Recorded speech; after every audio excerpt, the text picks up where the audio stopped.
ফুটন্ত জলে লুচি দিয়ে তৈরি করে নাও দারুণ স্বাদের মুখরোচক রেসিপিটা বানানোর জন্য আমি এখানে 1 বাটি ময়দা নিয়ে তারপর 1 চিমটে লবণ, তার মধ্যে ময়ানের জন্য দিয়ে দিচ্ছি সাদা তেল। ময়দার সাথে তেলটাকে ভালো করে মিশিয়ে নেওয়ার পর অল্প অল্প জল দিয়ে ময়দাটাকে মেখে নিতে হবে। ময়দাটা মাখা হয়ে গেছে, এবার এটা থেকে ছোট ছোট লেচি কেটে নিচ্ছি। এবার এই লেচিগুলোকে লুচির আকারে বেলে নিতে হবে। পাতলা করে যেভাবে লুচি বেলা হয় সেইভাবেই বেলে নিয়েছি। একইভাবে প্রত্যেকটা লুচিকে আমি বেলে নিচ্ছি।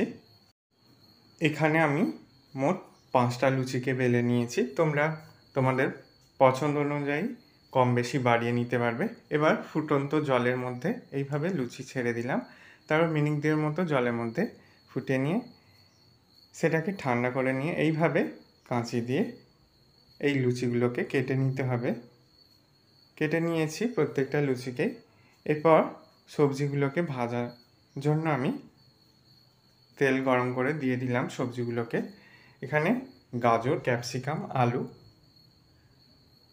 দিয়েছি। তোমরা তোমাদের পছন্দ অনুযায়ী যে কোনো সবজি ব্যবহার করতে পারবে। আমি এটা সম্পূর্ণ নিরামিষভাবে বানাচ্ছি, তোমরা পেঁয়াজ রসুন অবশ্যই দিতে পারবে। পরিমাণ মতো লবণ দিয়ে দিলাম। সবজিগুলোকে একসাথে ভেজে নিতে হবে। দিয়ে দিলাম কাঁচা লঙ্কা কুচি,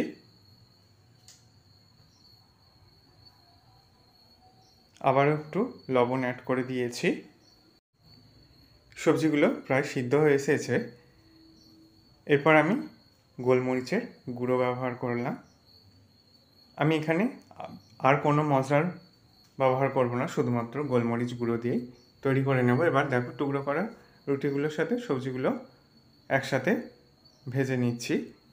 আবারও একটু গোলমরিচের গুঁড়ো দিয়ে দেব।